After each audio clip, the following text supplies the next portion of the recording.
അള്ളാഹുവിന്റെ ഹർഷിന്റെ തണൽ അള്ളാഹു നൽകി അനുഗ്രഹിക്കുന്ന 7 വിഭാഗങ്ങളിൽ 5 വിഭാഗങ്ങളെ കുറിച്ച് നമ്മൾ മനസ്സിലാക്കി. ആറാമതായി റസൂൽ സല്ലല്ലാഹു അലൈഹി വസല്ലം പഠിപ്പിക്കുന്നത് വറജുലുൻ തസദ്ദഖ ബിസദഖത്തിൻ ഫഖഫാഹ ഹത്താ ലാ തഅലമ ശിമാലുഹു വമാ തുൻഫിഖു ബിയമീനിഹി. സദഖ നിർവഹിക്കുന്ന ഒരു വ്യക്തിയാണ്, ധാരാളമായി സദഖ നിർവഹിക്കുന്ന വ്യക്തി. പക്ഷെ ആ സദഖ നിർവഹിക്കുന്നതിന്റെ പ്രത്യേകത എന്താണെന്നറിയോ? വലത് കൈ കൊണ്ട് കൊടുക്കുന്നത് ഇടത് കൈ അറിയൂല. ഗോപ്യമായി കൊണ്ട് ആ ദാനധർമ്മം നിർവഹിക്കുന്ന ആളുകൾ. ഇന്ന് ഞാനൊരു ധനാഢ്യനാണെന്ന് അറിയിക്കാൻ ആളുകളെ കേൾപ്പിച്ചുകൊണ്ടും ആളുകളെ കാണിച്ചുകൊണ്ടൊക്കെ മറ്റൊരാൾ മുഖേന അറിയിപ്പിച്ചുകൊണ്ടൊക്കെ ദാനധർമ്മം ചെയ്യുന്ന ആളുകളുണ്ട്.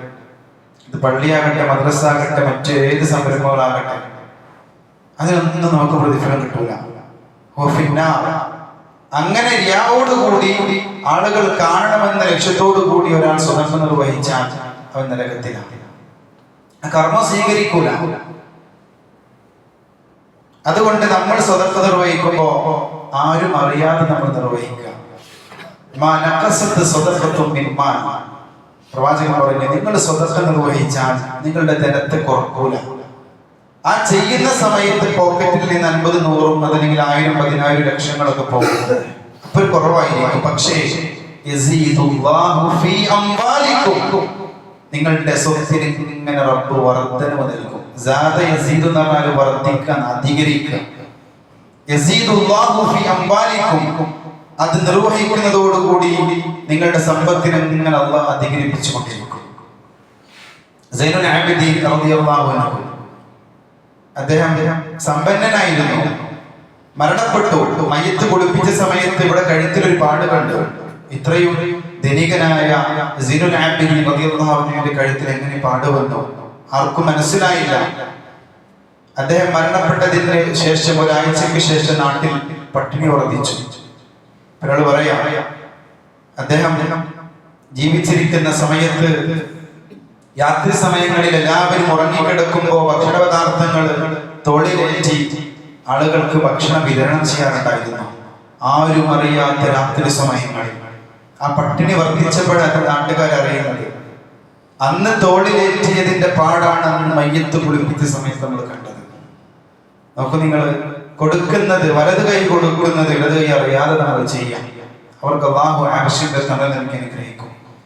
അവസാനത്തെ വിഭാഗം അല്ലാഹുവിന്റെ ഹബീബ് സല്ലല്ലാഹു അലൈഹി വസല്ലം പഠിപ്പിക്കുന്നു, വറജുലുൻ ദക്കറല്ലാഹു ഖാലിയൻ ഫഫാദത് ഐനാഹു.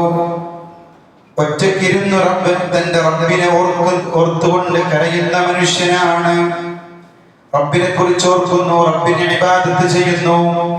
എന്നിട്ട് ഫഫാദത് ഐനാഹു, തന്റെ കണ്ണിൽ നിന്ന് കണ്ണീരൊഴുക്കുന്നു. ഇന്ന് സഹോദരങ്ങളെ, നമ്മുടെ ഭാര്യന്റെ പേരിൽ, ഭർത്താവിന്റെ പേരിൽ, മക്കളുടെ പേരിൽ, മാതാപിതാക്കളുടെ പേരിലൊക്കെ നമ്മൾ കരയാറുണ്ട്. അവർക്ക് എന്തെങ്കിലും ആപത്ത് വരുമ്പോ, മരണപ്പെടുമ്പോ നമ്മൾ കണ്ണീരൊഴിക്കാറുണ്ട്. പക്ഷെ നമ്മൾ മനസ്സിലാക്കേണ്ടത്, എന്റെയും നിങ്ങളുടെയും ജീവിതത്തിൽ റബ്ബിന് വേണ്ടി, റബ്ബിനെ ഓർത്തുകൊണ്ട് നമ്മൾ കണ്ണീര് പൊഴിച്ചിട്ടുണ്ടോ? അത് ആർക്കെങ്കിലും പറയാൻ പറ്റുമോ? പല ആവശ്യങ്ങൾക്ക് വേണ്ടിയും കരഞ്ഞ നമ്മൾ നമ്മുടെ റബ്ബിന് വേണ്ടി നമ്മൾ കരഞ്ഞിട്ടുണ്ടോ? ഏതെങ്കിലും ദിവസം നിങ്ങൾക്ക് ഓർമ്മ ഉണ്ടോ? എന്നാൽ പ്രവാചകൻ പഠിപ്പിക്കാണ്, 2 കണ്ണുകൾ നാളെ നരകം സ്പർശിക്കൂല. അതിലൊന്ന് അല്ലാഹുവിന്റെ മാർഗത്തിൽ കരഞ്ഞ കണ്ണുകൾ. അതെന്താ? അല്ലാഹുവിനെ ഓർത്തുകൊണ്ട്, അല്ലാഹു എനിക്ക് നിഅമത്ത് നൽകിയിട്ടുണ്ട്, അനുഗ്രഹങ്ങൾ നൽകിയിട്ടുണ്ട്, സമ്പത്ത് നൽകിയിട്ടുണ്ട്, ജോലി നൽകിയിട്ടുണ്ട്, ഒരുപാട് അനുഗ്രഹങ്ങൾ. എണ്ണിത്തീരാത്ത അനുഗ്രഹങ്ങൾ. കരഞ്ഞിട്ടുണ്ടോ? അല്ലാഹുവിന് ശുക്ർ ചെയ്യാറുണ്ടോ? മറ്റൊരു ഹദീസിൽ കാണാം, ഒരു മനുഷ്യൻ നരകത്തിൽ പ്രവേശിക്കുകയില്ല. അല്ലാഹുവിനെ ഓർത്ത് കരഞ്ഞൊരു മനുഷ്യൻ. എങ്ങനെയെന്നറിയാം? കറന്നെടുത്ത പാൽ അകിടിലേക്ക് തിരിച്ചു പോകുന്നത് വരെ. പാല് കറന്നെടുത്തു കഴിഞ്ഞാൽ അത് വീണ്ടും അകിടിലേക്ക് നമുക്ക് തിരിച്ചൊഴിക്കാൻ കഴിയൂല. അതിനർത്ഥം എന്താ? ലാ യലിജു നാർ അബദൻ, ഒരിക്കലും നരകത്തിലേക്ക് പ്രവേശിക്കില്ല. അല്ലാഹുവിനെ ഓർക്കണം. വറജുലുൻ ദക്കറല്ലാഹു ഖാലിയൻ, ഒറ്റയ്ക്കിരുന്ന് തന്റെ റബ്ബ് തനിക്ക് നൽകിയ അനുഗ്രഹങ്ങളെ കുറിച്ച് ഓർത്തൊക്കെ ഒറ്റയ്ക്കിരുന്ന് കണ്ണീർ പൊഴിച്ച മനുഷ്യൻ. ഈ 7 വിഭാഗങ്ങളുടെ പ്രത്യേകത എന്നറിയോ? നേരത്തെ പറഞ്ഞ പോലെ മറ്റൊരു തണലുമില്ലാത്ത സൂര്യൻ തൊട്ടു താഴെ നിന്ന് കത്തിച്ചൊലിക്കുമ്പോൾ ഓരോ ആളുകളുടെ പ്രവർത്തനങ്ങൾക്കനുസരിച്ച് നിര്യാണി വരെ മുട്ടുവരെ മുഴുവനായി ഉയർത്തു പൊളിക്കുമ്പോ ആ ചൂട് താങ്ങാൻ കഴിയാതെ ആ ഒരു അവസ്ഥ ആലോചിച്ച് നോക്കൂ. ആ സമയത്ത് നമ്മളൊരു തണല് കിട്ടിയാൽ മതിയായിരുന്നു എന്ന് ആഗ്രഹിക്കുന്ന സമയത്ത് അള്ളാഹു അവന്റെ തണൽ നൽകി അനുഗ്രഹിക്കുന്ന 7 വിഭാഗങ്ങളാണ്. അള്ളാഹു സുബ്ഹാനഹു വ തആല നമ്മെ ഈ വിഭാഗങ്ങളിൽ ഉൾപ്പെടുത്തി അനുഗ്രഹിക്കുമാറാകട്ടെ. ഒന്ന് ഇമാമുൻ ആദിലുൻ, നീതിമാനായ മനുഷ്യൻ. അതുപോലെ തന്നെ വശാബുൻ നശഅ ഫീ ഇബാദത്തില്ലാ, അള്ളാഹുവിനെ ആരാധിച്ച് ജീവിച്ച് വളർന്ന ഒരു യുവാവ്. 3 വറജുലുൻ ഖൽബുഹു മുഅല്ലഖുൻ ബിൽ മസാജിദ്, തന്റെ ഹൃദയത്തെ പള്ളിയുമായി കെട്ടിത്തൂക്കിയ മനുഷ്യൻ. 4 വറജുലാനി തഹബ്ബ ഫില്ലാ, അള്ളാഹുവിന്റെ മാർഗ്ഗത്തിൽ ഇഷ്ടപ്പെട്ട 2 വ്യക്തികൾ. 5 വറജുലാനി വറജുലുൻ ദഅതുഹു ഇംറതുഹു ദാത മൻസിബിൻ വജമാൽ, സ്വത്തും തറവാടിത്തവുമുള്ള ഒരു പെണ്ണ് വിളിക്കുമ്പോൾ ഇനി ഖാഫുല്ലാ, അള്ളാഹുവിനെ പേടിക്കുന്നു എന്ന് പറഞ്ഞ മനുഷ്യൻ. 6ാമത്തെ വിഭാഗം വലതു കൈ കൊണ്ട് സ്വതക്ക നിർവഹിക്കുന്നത് ഇടത് കൈ അറിയാതെ ചെയ്ത മനുഷ്യൻ. 7 ഒറ്റയ്ക്കിരുന്ന് റബ്ബിനെ ഓർത്തുകൊണ്ട് കരഞ്ഞ മനുഷ്യൻ. ഈ വിഭാഗങ്ങളിലൊക്കെ അല്ലാഹു സുബ്ഹാനഹു വ തആല നമ്മളെയും നമ്മുടെ കുടുംബത്തെയും ഉൾപ്പെടുത്തി അനുഗ്രഹിക്കുമാറാകട്ടെ. അല്ലാഹു സുബ്ഹാനഹു വ തആല നമ്മുടെ ജീവിതത്തിൽ വന്നുപോയ ചെറുതും വലുതുമായ രഹസ്യവും പരസ്യവുമായ തെറ്റുകുറ്റങ്ങൾ വിട്ടുപുറത്ത് മാപ്പാക്കി തരുമാറാകട്ടെ. അള്ളാഹു നമ്മുടെ കർമ്മങ്ങളെല്ലാം സൽക്കർമ്മങ്ങളെല്ലാം സ്വീകരിക്കുമാറാകട്ടെ. ഖബർ ശിക്ഷയിൽ നിന്നും നരകശിക്ഷയിൽ നിന്നും അള്ളാഹു നമ്മെ കാത്തുരക്ഷിക്കുമാറാകട്ടെ.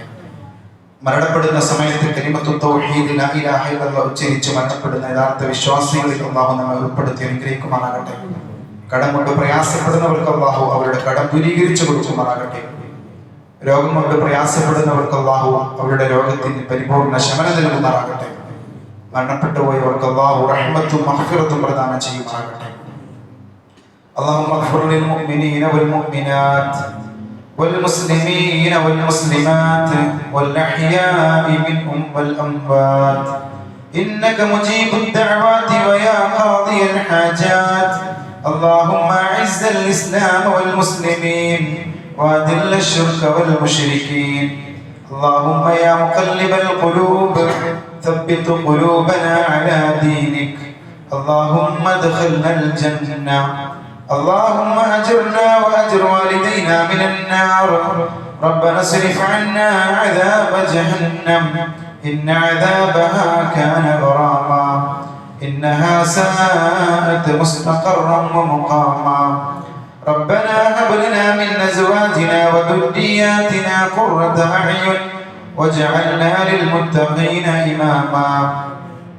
ربنا آتنا في الدنيا حسنة وفي الآخرة حسنة وقنا عذاب النار.